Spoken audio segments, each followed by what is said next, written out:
Oi, Coach, tudo bem? Boa Ei, noite. Bruno, tudo bom, Tudo querido? bem? Boa noite. Bem, graças a Deus. Vou afastar um pouquinho aqui. O pessoal que está entrando, sejam bem-vindos também na live de hoje à noite. A gente está com o Marcos Souza Borges, Coach, né, Coach? O Coach vai estar falando um pouquinho para a gente sobre revolução sexual. Então, só aguardar uns minutinhos para mais gente estar chegando.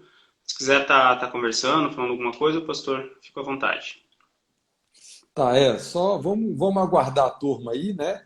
A ideia é a gente compartilhar aí com o pessoal da Cosmovisão, né? Do Ministério de Cosmovisão aí da nossa base, né?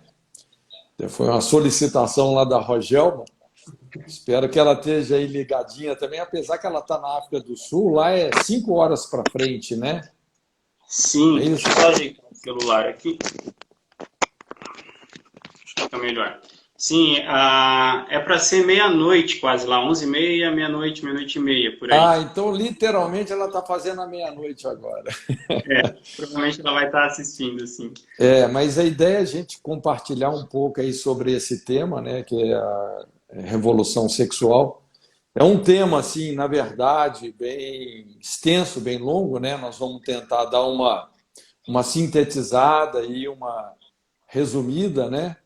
Mas é bem oportuno, né? Acho que essa é uma matéria aí bem oportuna da gente estar trabalhando, né? Principalmente dentro da questão do Ministério da Cosmovisão, né? Sim, com certeza. Bom, já tem 31 pessoas, a gente vai poder dar início. Então, o pessoal que está chegando agora, boa noite, tá? Para quem não ouviu ainda, a gente está com o Pastor Cote. O Cote é líder, né? Um dos líderes da base do Almirante Tamandaré. Está no ministério que uns 15 anos, 16 anos dentro da Jocum e mais uns 15 fora, Cote? Não, na Jocum, mais ou menos 20 anos, né? E em missões aí, já desde 86, desde janeiro de 86. Oh, é Então, bastante, já bastante. tem uma caminhadinha aí, né? Que bom, que bom.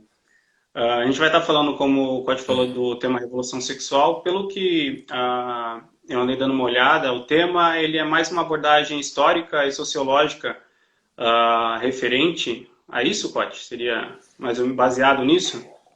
Na verdade, assim, né? Nós vamos desenvolver aí um discernimento histórico mesmo, né? Essa aula revela muito sobre moralidade, ética, né? Mas principalmente história, né? Sim. Essa tentativa aí da gente entender a construção social, né? Eu gosto muito de sociologia de uma perspectiva bíblica e a gente convergir isso, né? Sociologia e espiritualidade. Então, uma aula que faz muito isso. E como Isaías falou, a partir disso nós podemos restaurar os lugares antigamente assolados de geração em geração, né? Quando a gente entende a história, onde nós nos perdemos, onde nós perdemos o nosso machado, não é? Fica fácil realmente da gente não cometer os mesmos erros e vencer os pecados que os nossos pais e antepassados não venceram, né? Mas é essa a ideia. Legal. Cote, eu não vou comentar nada durante o tempo, porque a gente quer fazer, a princípio, a gente com uma aula, né? Então o Cote vai estar falando. Se acabar o Sim. período, a gente quiser continuar a fazer uma outra live, é só dar um toque, a gente finaliza e abre uma outra live para a gente estar continuando. Depois ela fica gravado ali no próprio Instagram. O pessoal quiser mandando perguntas, eu vou anotando aqui, depois com o finalzinho a gente vai perguntando sobre o tema, tá bom, gente? Então, maravilha. Vamos iniciar, né? Vamos fazer uma Beleza. oração, né? Pedir que Deus tenha misericórdia e nos abençoe. Pai, muito obrigado por esse tempo, por essa oportunidade de estarmos juntos, Senhor, e oramos pela inspiração, por aquela liberdade que só o Seu Espírito proporciona, Senhor, e cada uma dessas pessoas que já estão nos assistindo, aquelas que ainda virão, que o Senhor possa alcançá-las com discernimento, com graça, Senhor, e no nome de Jesus, que tudo aquilo que o Senhor tem planejado para esse tempo realmente se cumpra. em nome de Jesus. Amém. Então, gente, nós vamos desenvolver esse assunto aí, que é revolução sexual. E eu diria assim que o aspecto principal quando a gente fala sobre revolução sexual é o casamento. Esse é aliás, é o principal campo de batalha nos nossos dias. Eu acho que em todas as épocas, né? O principal campo de batalha é o casamento, porque o casamento, vamos dizer, é o protocolo que Deus estabeleceu para o desenvolvimento de qualquer sociedade, né? E eu gostaria de começar fazendo uma introdução aqui, falando um pouco sobre João Batista, porque João Batista foi esse profeta e, inclusive, a mensagem dele foi a mensagem que conectou o Antigo ao Novo Testamento, né? Apesar de haver uma distância cronológica de 400 anos entre Malaquias e João Batista, a gente percebe que não existe uma descontinuidade na mensagem desses dois profetas. Então, a última mensagem de Malaquias, Malaquias 4:6, é quando ele fala sobre essa reconciliação das gerações, né? Se os pais não se converterem aos filhos e os filhos aos pais, eu, o Senhor, vou ferir a terra com maldição. E veja bem, 400 anos depois, então, quando a Bíblia nos apresenta ali o ministério de João Batista, fala que ele carregava exatamente essa unção, o espírito de Elias, o espírito de Malaquias, que era converter o coração dos pais aos filhos, dos filhos aos pais, dos rebeldes à prudência, para que eu levantasse um povo bem disposto ao Senhor. Então, João Batista, com essa mensagem de reconciliar as gerações, essa mensagem que une o Antigo ao Novo Testamento, ele literalmente aplainou o caminho para o avivamento em pessoa que foi Jesus, né? Eu diria assim que João Batista, ele fez a terra tremer com a sua mensagem, né? A Bíblia descreve dessa forma, né? Que ele removeu os montes, preencheu os vales, endireitou as coisas que estavam tortuosas.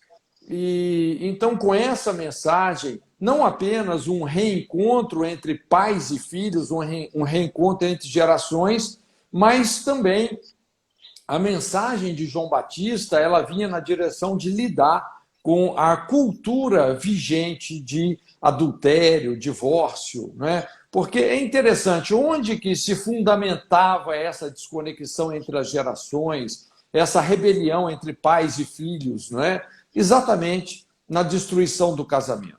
Então, João Batista, ele tinha muitas mensagens específicas, né? Ele tinha uma mensagem específica para os soldados, dizendo: contentai-vos com o vosso soldo, para os religiosos, quem vos ensinou a fugir da ira vindoura, para o povo.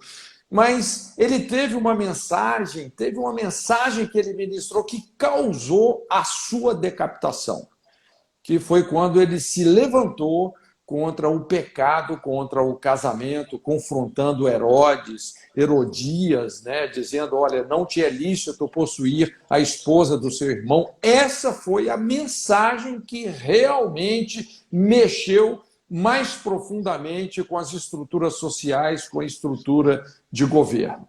Então, essa mensagem sobre casamento é algo tão forte, porque é dessa mensagem que dependeria a volta de Jesus.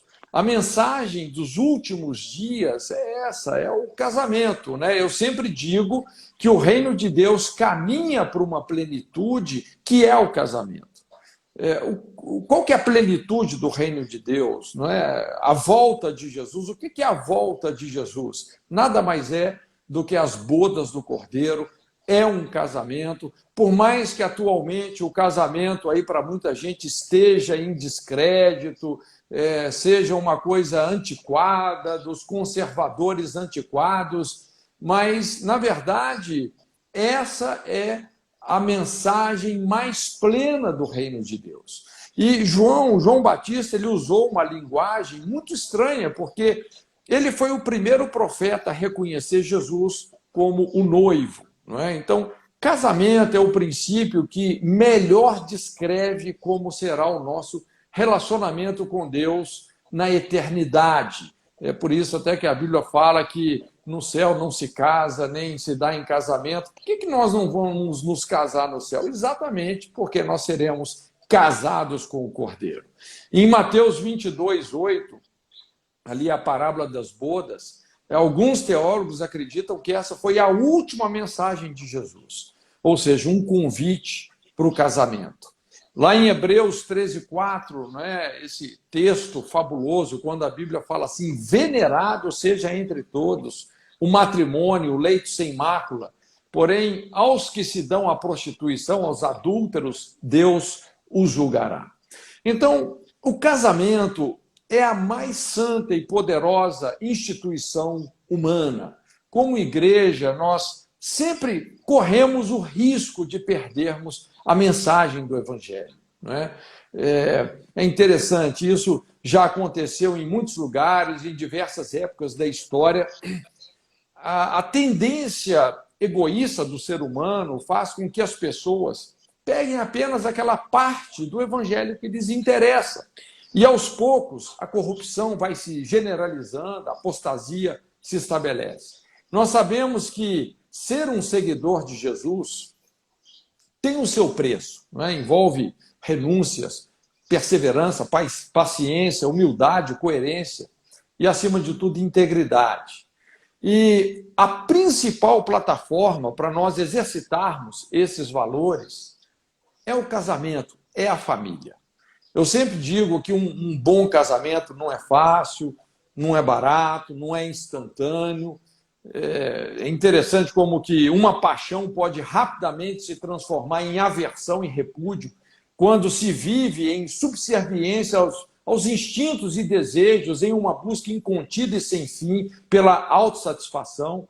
Essa é a lógica carnal do hedonismo, talvez a ideologia que mais cresce no mundo atualmente, travestida aí de humanismo, ou marxismo cultural, ou tantas outras embalagens instigantes. Então, o que a gente observa hoje é que as pessoas elas não estão interessadas em responsabilidades, principalmente no campo da moralidade, que acabou virando sinônimo de fundamentalismo religioso, e eu digo isso até no sentido pejorativo do termo.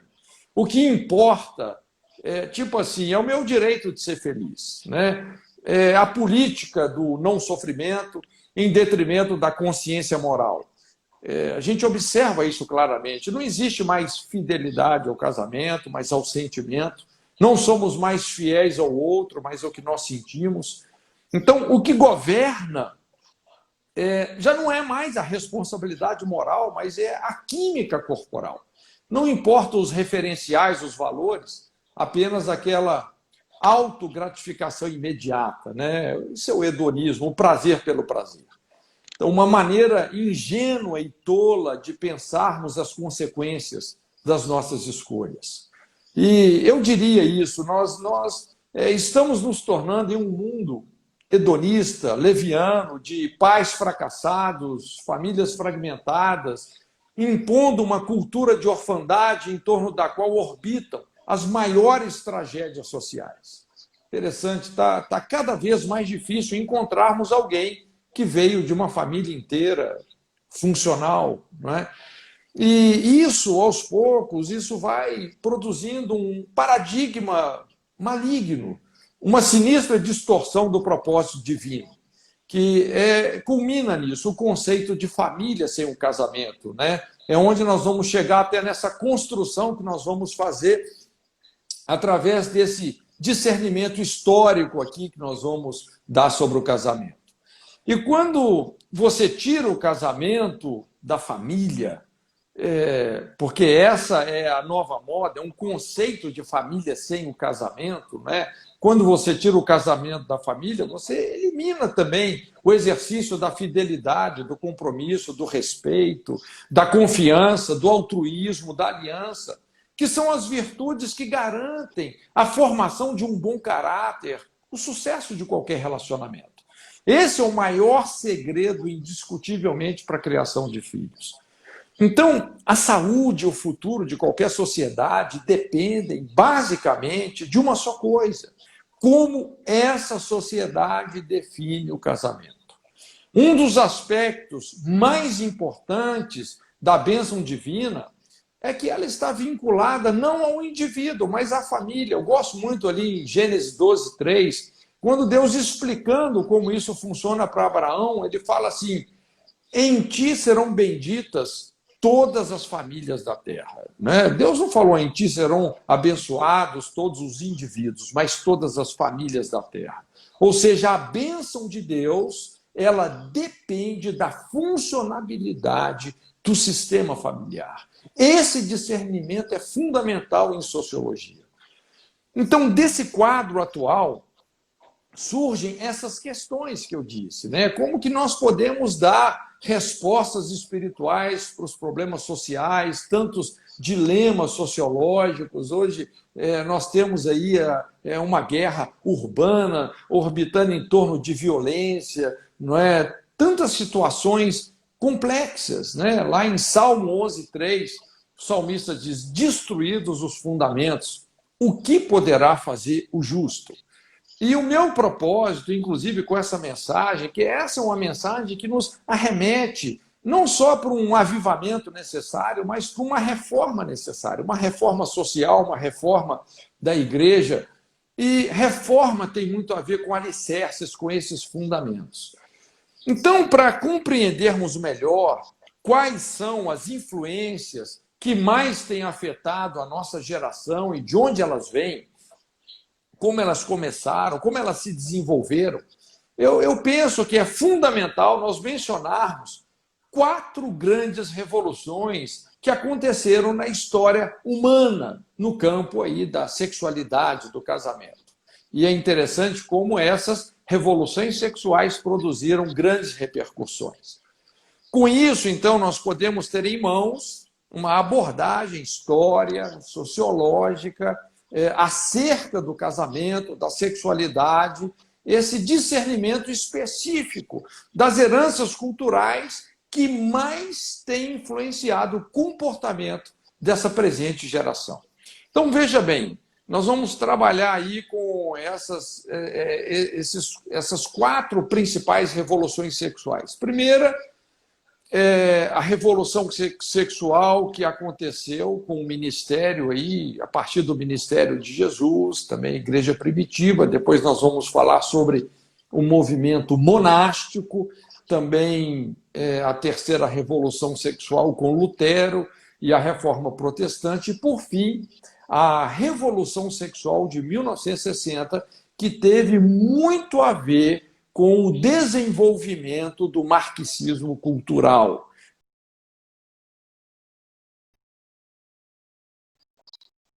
Nós nos tornamos. Mas vamos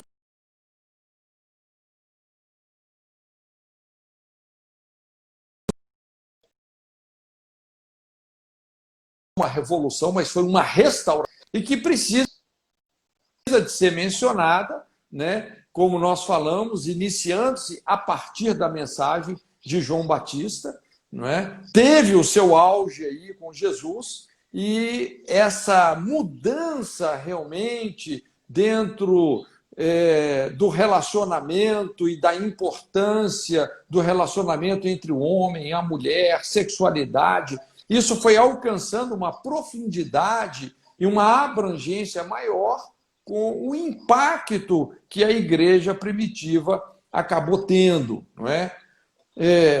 Quem libertou a mulher foi Jesus. Jesus libertou a mulher, tirando-a de uma posição de inferioridade relativa ao homem. Nós precisamos de reconhecer que, infelizmente, muitas sociedades elas praticavam mesmo um machismo. Isso não foi diferente com aquela sociedade judaica, não é? Então, quem resgatou isso, a importância e o valor da mulher em relação ao homem, foi Jesus, não é? Quando ele fala, no princípio não era assim, então mostrando essa posição da mulher, né? A mulher como imagem e semelhança de Deus, varoa, idônea, ou seja, aquela que é tirada do varão, uma auxiliadora idônea, uma administradora eficaz. É interessante porque essa palavra idônea, no original, ela significa a mesma altura, ou seja, aquela que olha nos olhos, de igual para igual, capaz de ajudar, não inferior, que permanece ao lado, não atrás e nem à frente. Então, veja bem, o homem não é superior à mulher, a mulher não é superior ao homem. Eu sempre digo, não é atrás de um grande homem que tem uma grande mulher, não, é ao lado. Né? Eu sempre falo assim, brincando, mas brincando sério, né, para as mulheres. Se você anda atrás do seu marido, desculpa aí, mas você está mais para a muçulmana. Né? E se você anda à frente, você está mais para Jezabel. Então, sim, mulher de Deus anda ao lado do homem de Deus. Né? Então, veja bem, Jesus, ele restaurou os direitos da mulher, confrontando também aquela cultura sacerdotal contemporânea de divórcio, de adultério. É impressionante como que muitos dos fariseus eles usavam aquela lei do divórcio instituída por Moisés, transformando isso num pretexto de repúdio, né? De uma forma terrivelmente abusiva. Né? E é interessante como Jesus confrontou isso, né? Dizendo, no princípio não era assim. Então, o Evangelho, ele também restaurou não só a posição da mulher, o valor da mulher, mas também o sacerdócio da mulher, valorizando o seu fundamental papel no lar, né? Mas as mulheres participavam de forma direta no ministério de Jesus, posteriormente, elas são percebidas ativamente na vida da igreja primitiva, cuidando de igrejas e atuando no ministério com os apóstolos. Né? É interessante que a gente percebe assim que sempre a maior parte do mundo praticava a poligamia. Né? Enquanto a poligamia, a gente sabe disso, a poligamia desvaloriza a mulher, enfraquece os filhos. Um movimento social que libertou as mulheres foi o cristianismo. O casamento como uma união permanente e exclusiva entre um homem e uma mulher deu às mulheres poder exclusivo sobre os seus maridos, sobre os seus filhos. Então, esse fator aí, fidelidade conjugal, casamento monogâmico, isso fortalece a mulher física, intelectual, social e moralmente, nutrindo crianças seguras, homens maduros, comunidades sadias e nações fortes. Então, é importante a gente enfatizar realmente que essa revolução sexual que aconteceu a partir desse advento da vinda de Jesus foi algo que realmente impactou sociologicamente o mundo. Bom, a segunda revolução sexual é o movimento monástico. O movimento monástico começou em resposta à politização da igreja após Constantino, imperador romano, lá no século III.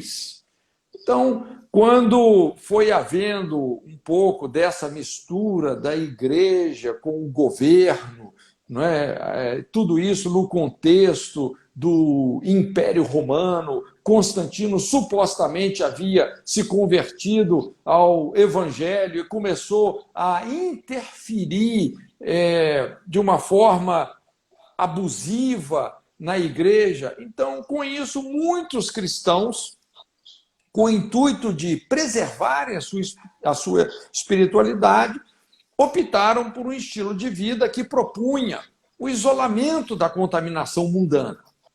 Então, essa perspectiva de moralidade desenvolvida pelos monásticos foi uma das coisas que mais acabou afetando os conceitos relacionados à sexualidade, porque essas pessoas, muitos desses homens de Deus, nessa busca por espiritualidade, foram para os lugares ermos, desérticos, e aí daí começaram, inclusive, as sodalidades, as ordens, né? Aquelas ordens católicas, né? E de onde veio um conceito de santidade baseada no isolamento, não é? Então, esse isolamento do mundo ímpio acabou construindo, ao longo dos anos, uma cultura religiosa rigidamente celibatária, porque aqui começou a entrar muito gnosticismo, não é? Então, para você se tornar santo, você tem que se afastar da contaminação, sexo também é algo carnal, não é? Ou seja, precisa de ser evitado. Então, tudo isso foi construindo uma cultura religiosa que culminou, inclusive, no celibato, e é impressionante como isso impactou e impacta o nosso mundo até hoje. Então, um aspecto marcante no movimento monástico foi a abertura e o cultivo da racionalidade. Isso fazia parte da vida lá nos mosteiros, não é? Eles estudavam várias disciplinas, como matemática, física, astronomia, artes, línguas, etc., fazendo com que o pensamento científico fosse aprimorado ao longo dos séculos. Quer dizer, muitas coisas boas vieram dessa época dos monastérios, não é? Eles desenvolveram muita também humanidade, se envolviam em projetos sociais, quer dizer, muita coisa importante aconteceu, mas, sexualmente falando, foi uma mudança extremamente profunda, porque para você servir a Deus, agora você teria que fazer um voto de celibato, né? Então, veja bem, a partir todo esse movimento dos monastérios, quando o sexo passou a ser visto como algo carnal, inconciliável com a espiritualidade, não é? Então, isso produziu uma grande mudança social e religiosa no Ocidente, que é mantida até hoje pelos sacerdotes católicos, ou seja, uma cultura sacerdotal celibatária. A terceira grande revolução sexual, então, veio com Lutero, a partir de 1522. Lutero, ele viveu em uma das épocas de maior escuridão espiritual. Na verdade, o seu ministério ajudou a demarcar o fim de uma época conhecida como os 1000 anos de trevas, ali do ano 500 até o ano 1500 depois de Cristo. E nesse tempo, institucionalmente falando, sempre é bom a gente fazer uma diferença daquilo que aconteceu com a igreja institucional e aquilo que vinha acontecendo com o corpo de Cristo. Apesar desses 1000 anos de trevas, sempre houve uma igreja orgânica e relevante, não é? Mas com esses 1000 anos de trevas, institucionalmente falando, a igreja foi sendo despojada praticamente de todas aquelas verdades que corroboravam uma vida cristã autêntica. Até mesmo os princípios mais rudimentares do Evangelho, como salvação, por exemplo, haviam sido perdidos, deturpados, né? Para a gente ter uma ideia, a corrupção religiosa da igreja institucional estava tão generalizada que naquela época a salvação só era oferecida mediante o pagamento das famosas indulgências, não é? Mas, como eu disse, Deus sempre tem um remanescente. A chama do Evangelho é imortal. Então, não é necessário dizer o impacto social que ocorreu quando Lutero, que era um homem das Escrituras, Lutero, ele redescobriu essa verdade bíblica que nós somos salvos e justificados por Deus mediante a fé no sacrifício perfeito de Jesus. Então, ele estudando ali sobre Abacuque, Romanos, quando a Bíblia fala o justo viverá pela fé, ele teve uma revelação muito clara nesse sentido. Não é? Puxa vida, nós não somos salvos pagando uma indulgência. Não, não é? Jesus já morreu a nossa morte, sangue por sangue, vida por vida, para nos justificar. Então, veja bem, quando Lutero chega com essa mensagem, que a salvação ela é oferecida por graça em Jesus, que ele era o único que tinha os recursos suficientes para nos redimir, lógico que isso foi um duro golpe nos cofres e nos abusos da igreja, trazendo uma libertação financeira e religiosa. Então, esse foi um dos motivos porque a reforma de Lutero fez tanto sucesso, como isso impactou, inclusive, a economia da sociedade. Mas o aspecto principal da reforma, na minha opinião, porque, veja bem, a reforma de Lutero, gente, foram 95 teses, ele mexeu em muita coisa, né? Tinha muita coisa distorcida, muita coisa errada. Mas, na minha opinião, na minha leitura, o aspecto principal da reforma veio no campo da sexualidade, da família, do casamento, quando Lutero confrontou o conceito de santidade praticado pela igreja naquela época, que era esse conceito de santidade baseada no isolamento, na abstinência conjugal. Então, Lutero falou, olha, isso está errado, não é? Esse paradigma não é certo, principalmente quando ele, sofrendo retaliações, perseguições, quando Lutero se refugiou ali no castelo de Wartburg, na Alemanha, dedicando-se intensamente ao estudo das Escrituras, à tradução do Novo Testamento para o alemão, ali nessas leituras, né, mais cuidadosas da Bíblia, ele pôde entender claramente isso, que o movimento monástico ele foi construído sobre uma crença errada, de que a santidade requeria virgindade perpétua e que o sexo e o casamento eram carnais. Ele percebeu claramente, olha, isso não está certo. Principalmente ao se deparar com Gênesis 2:24, aquele texto quando Deus institui o casamento, não é? Então, Lutero ele pôde compreender que o matrimônio, na sua forma original estabelecida por Deus, constituía-se no mecanismo divino mais poderoso para produzir caráter e maturidade no ser humano. Então, o casamento é essa expressão mais original possível do propósito divino para o ser humano. Ele foi instituído antes mesmo do pecado entrar no mundo, de existirem governos ou qualquer outra instituição, igreja, não é?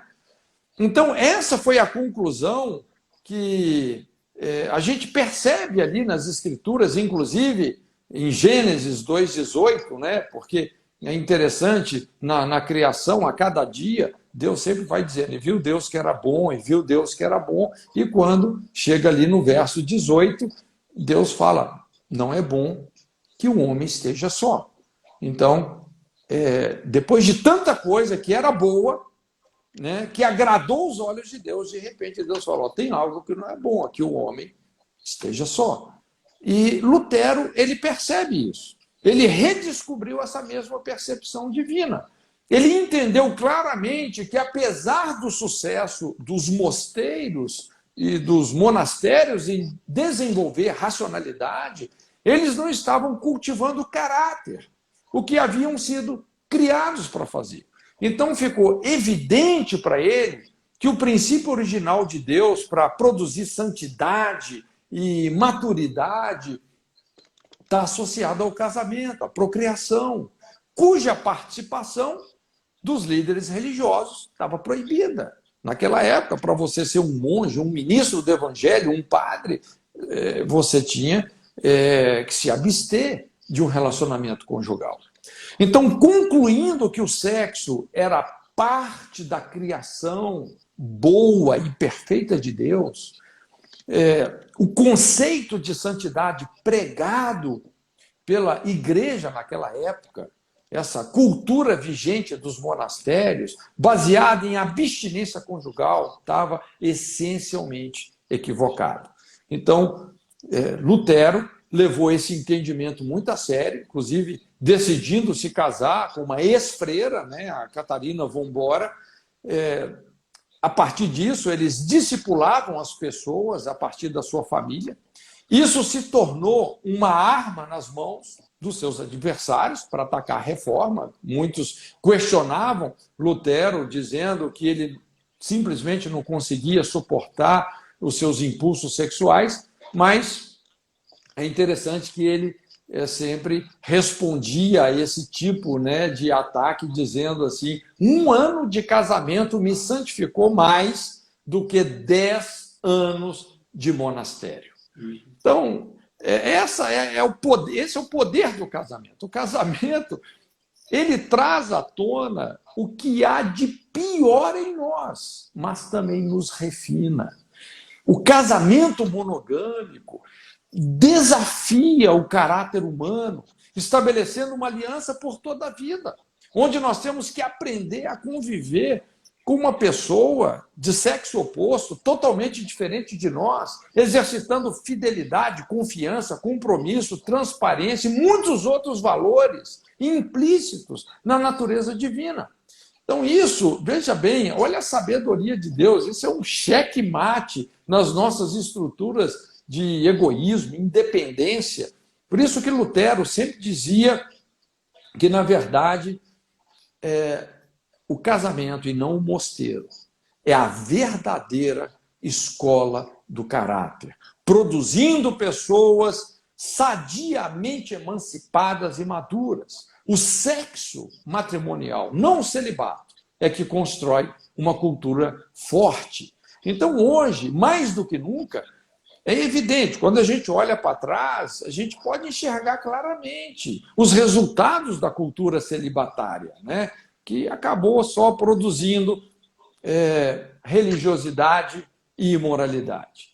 Também estava muito claro para Lutero que, assim como o sexo restrito ao matrimônio monogâmico produz indivíduos, famílias e comunidades fortes, a atividade sexual fora do casamento, sem as restrições da moralidade, da sabedoria, da fidelidade, é altamente destrutiva. Então, ao defender o casamento, Lutero estava promovendo essa ideia, que é uma ideia moralmente exigente, de uma relação de amor exclusivo e ao longo de toda a vida entre um homem e uma mulher. O sexo dentro do casamento é sagrado e honrado, mas fora do casamento ele seria pecaminoso e destrutivo. Então, veja bem, se tem um cara que realmente restaurou os alicerces daquilo que Deus estabeleceu em Gênesis, esse cara foi o Lutero.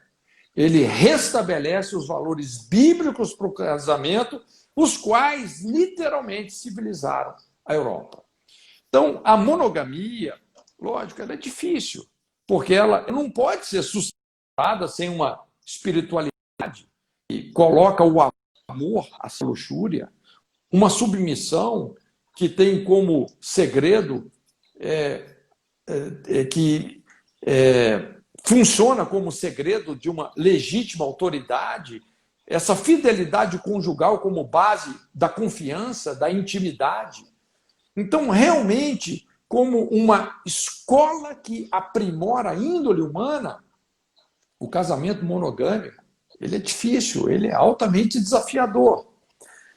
É por isso que nenhuma cultura na história acabou tornando isso obrigatório, porque normalmente as pessoas optam realmente por aquilo que é mais fácil.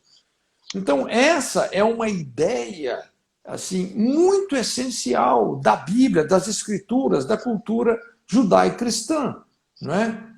Então, veja bem, imagina na época de Lutero, a maioria dos sacerdotes na Europa, praticamente todos eram celibatários.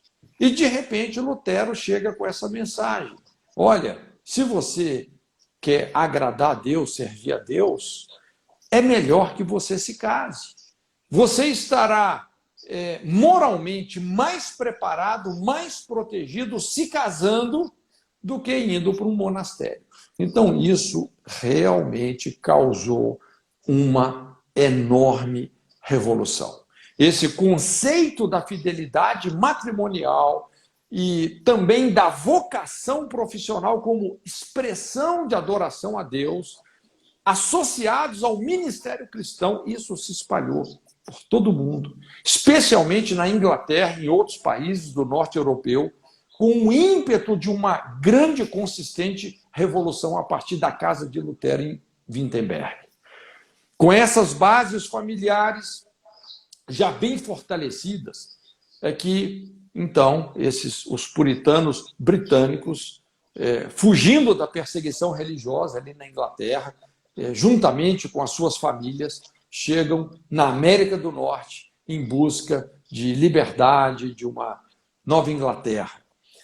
Esse aspecto da estrutura familiar levada pelos ingleses, isso afetou profundamente a forma como a colonização da América do Norte se deu. Lógico, essa é uma história longa, mas sociologicamente falando, o resultado é que a sociedade que melhor definiu e experimentou um modelo divino para a família foi a sociedade ocidental. E quando eu falo aqui sociedade ocidental, né, basicamente eu estou falando sociedade anglo-saxônica e norte-americana. E por isso tornaram-se incomparavelmente mais fortes e desenvolvidas, propagando o evangelho para todo mundo. Então, inclusive quando a gente compara a colonização do Brasil com a colonização dos Estados Unidos, a gente observa exatamente como foram totalmente diferentes, né? Exatamente porque os ingleses levaram as suas famílias, as suas esposas, eram pessoas que tinham o temor de Deus. Então, veja bem, isso permaneceu até aproximadamente o ano de 1960. O impacto dessa revolução sexual que se iniciou ali no norte da Europa, a partir da Casa de Lutero e de vários outros reformadores, isso permaneceu firme, esses alicerces, até o que nós conhecemos aí como a Revolução Feminista, a Revolução Sexual de 1960, desde quando um crescente retrocesso tem ocorrido. E para compreendermos melhor essas mudanças, não é? E também construindo aqui um diagnóstico necessário, então vamos fazer aqui um breve apanhado histórico da desconstrução familiar que está cada vez mais globalizada, infelizmente. Então, assim, nós podemos construir um discernimento espiritual das principais heranças culturais que estão moldando o nosso mundo e homogeneizando a nossa cultura. Então, vem aqui o ponto que nós realmente mais queremos chegar, que é essa revolução sexual de 1960. Bom, como nós falamos, para Lutero, o sexo era para o prazer, para a procriação e uma ligação familiar em unidade permanente. A Revolução Sexual de 1960 separou os prazeres do sexo do papel que essa ligação desempenha na construção de relações estáveis e seguras na família. E isso, então, trouxe realmente assim uma destruição sobre essa instituição que é o casamento. Isso está transformando a nossa cultura de uma maneira profunda, não é? A maioria dos sociólogos, eles concordam que o Ocidente se tornou mais forte que outras civilizações porque as suas mulheres e famílias se tornaram mais fortes que as mulheres e famílias orientais. Porém, desde os anos 60, essa realidade está mudando tragicamente. E aí nós podemos estabelecer duas principais fases que demarcaram essa revolução sexual de 1960. A primeira fase é essa das mudanças sociais. E eu quero pontuar aqui várias coisas que foram acontecendo, então, a partir do século XX, o século passado, né? Primeiro ponto muito importante é a ascensão americana e o marketing cultural que a cultura americana fazia. Então, veja bem, resumindo aqui a história, né?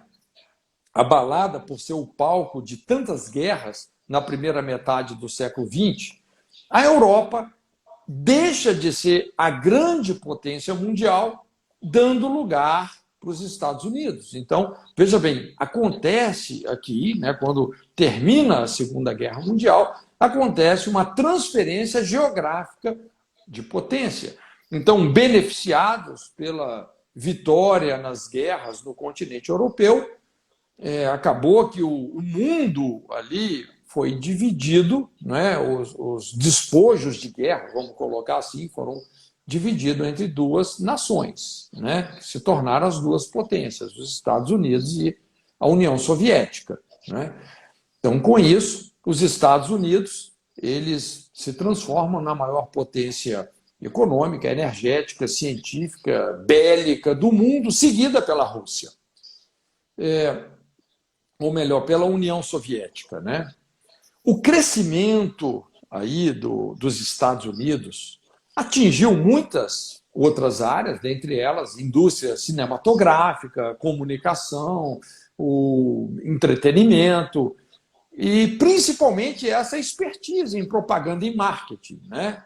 Quem conhece a cultura americana sabe que o americano é essencialmente marqueteiro, né? É o país que mais exporta cultura do planeta aos Estados Unidos. Você compra um produto americano, a embalagem é mais cara que o produto, né? Então, os caras sabem fazer a propaganda, mas o que eu quero dizer é que, a partir realmente de que a América se tornou toda essa potência em vários sentidos, começou esse processo que eu chamo aqui de hollywoodização do mundo, não é? Um processo que continua até hoje de exportar cultura, não é? Bom, com essa mudança geográfica de potência, os Estados Unidos entrando em cena, vem aqui o movimento feminista. Esse aqui é um ponto muito chave, tá? Então, juntamente com a recuperação econômica dos Estados Unidos, né? Porque veio lá a crise de 29, veio a guerra, né? E, por incrível que pareça, toda essa movimentação na guerra ajudou a tirar os Estados Unidos dessa crise econômica que eles haviam entrado. Então, com essa recuperação econômica dos Estados Unidos, acontece um desequilíbrio social durante a Segunda Guerra Mundial, quando milhões de americanos eles são enviados para a guerra. Eles se envolvem diretamente com a logística da guerra ou com a guerra em si. Essa enorme lacuna deixada por pais e maridos causou um deslocamento social, fazendo com que a mulher americana migrasse do lar para o mercado de trabalho. Sem o suporte do marido em casa e todo esse vazio social deixado pelos homens enviados para a guerra, em busca de sustentabilidade e também para atender as demandas da indústria, a mulher americana se tornou a grande força da mão de obra nas fábricas e empresas, principalmente aquelas de cunho bélico. Com isso, rapidamente, as mulheres levantam a economia nacional, conquistam a sua independência financeira, né? Inclusive, é interessante mencionar aqui que começa uma nova demanda industrial em produzir os eletrodomésticos, né, para substituir a mulher nos seus deveres do lar, porque agora as mulheres já não estão mais em casa, né? De certa forma, essa independência financeira da mulher é uma coisa boa, uma coisa necessária, Só que aí começa a vir um problema mais sério, não é? E nós vamos entender a profundidade disso. Mas depois de conquistar a sua independência financeira, sem depender mais da provisão do homem, a mulher parte em direção à sua independência sexual, colocando em xeque o casamento e a família. E aqui começa o movimento feminista. Quando esses milhões de homens retornam da guerra, eles encontram uma mulher americana diferente, independente, secularizada, sexualmente livre, com uma nova proposta de vida fora do lar. E é lógico, né? A natureza é simples. 9 meses após uma relação sexual, vai nascer um bebê. O resultado disso foi a famosa geração dos baby boomers. Muitos de nós já ouvimos falar nisso, os baby boomers, é o boom dos bebês, né? As crianças que nasceram no pós-guerra, entre 1946 e 1964, e que foram os protagonistas do movimento hippie nos anos 60 e 70, podemos dizer assim, uma verdadeira explosão desses filhos, os filhos da morte do matrimônio. Inclusive, uma coisa muito interessante que acelerou todo esse processo foi a descoberta da pílula, não é? Eu tive a oportunidade, alguns anos atrás, visitando ali o Museu de Washington, né? É um museu o Museu da História Americana, lá em Washington, vale a pena visitar. Tem um setor que fala só sobre isso, inclusive essas informações eu pincei de lá, né? Sobre o poder da pílula. A independência sexual da mulher ganha um novo avanço com a descoberta da pílula. A pílula ajudou a trazer uma transformação profunda na vida americana, né? Na estrutura familiar, comportamento sexual, definição de papéis, né? Local de trabalho. Ainda que a pílula tenha sido criada para mulheres pobres, né, dos países considerados subdesenvolvidos, com o objetivo de conter a exploração demográfica. Naquela época havia uma preocupação enorme, né, com isso que eles chamavam de explosão demográfica, não ia haver comida para todo mundo e tal, né? Mas as mulheres que mais consumiram as pílulas foram mulheres de classe média e alta dos Estados Unidos e Europa. Mas a pílula ela foi introduzida num tempo quando as pessoas já tinham começado a mudar as suas atitudes em relação ao sexo.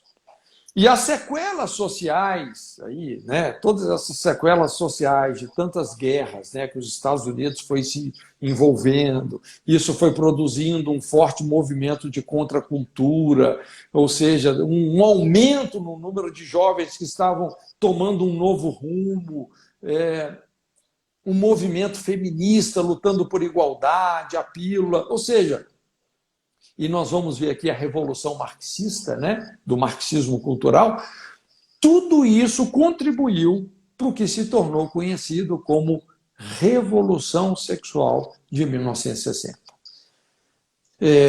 Então, o movimento feminista deu grandes saltos aí nos anos 60, uma década quando milhões de mulheres americanas começaram a usar a pílula. A pílula era muito comum, né, esse tema, em debates públicos, e tudo isso foi causando, então, uma mudança profunda do papel da mulher em relação à família, em relação ao casamento, na sociedade, no mercado de trabalho, né? Então, veja bem que isso é muito marcante. O terceiro ponto aqui é o marxismo cultural. Veja bem, é muito importante nessa época da Revolução Sexual de 1960 nós entendermos o papel do marxismo cultural. Principalmente o marxismo cultural, a gente sabe que ele começou aqui com o Anton Gramsci, né? Nós vamos falar um pouquinho sobre ele, mas esse marxismo cultural reinventado pela Escola de Frankfurt e principalmente por um homem chamado Herbert Marcuse. E veja bem que o intuito realmente desses filósofos, né, dentre eles o Herbert Marcuse, era a desconstrução da cultura ocidental. Esses caras, eles não estavam pensando em aprimorar a sociedade, né, ou melhorar os fundamentos da sociedade, não. A ideia deles era essa: só tem uma maneira do marxismo funcionar no Ocidente, a desconstrução da cultura judaico-cristã. Então vamos entender aqui um pouquinho sobre essa evolução do marxismo, tá? Vamos entender. Sim. Só interrompendo um pouquinho, falta 4 minutos para acabar essa live, então vamos fazer o seguinte, só para esclarecer, a gente pode continuar esse assunto, a gente reabre a live para o pessoal que está assistindo, Ok. porque daí ele vai finalizar e o Instagram ele finaliza automático mesmo. O que a gente vai fazer? O pessoal que tem perguntas, a gente acabou desativando os comentários para não ficar aparecendo no seu rosto, então tem o local de fazer perguntas mesmo. Na próxima live que a gente vai estar iniciando daqui a pouquinho, finalizando essa, a gente já inicia, vocês podem deixar as questões ali, que conforme vocês vão perguntando, eu vou deixando anotado aqui, e finalizando a outra live, a gente faz essas questões para o Cote, tá bom? Então, a gente pode fazer esse apanhado Maravilha, agora. vamos, Brunão, vamos já então fechar essa live, porque a gente... Pode ser. É legal, porque a gente pega aqui num ponto que dá para fazer essa mudança.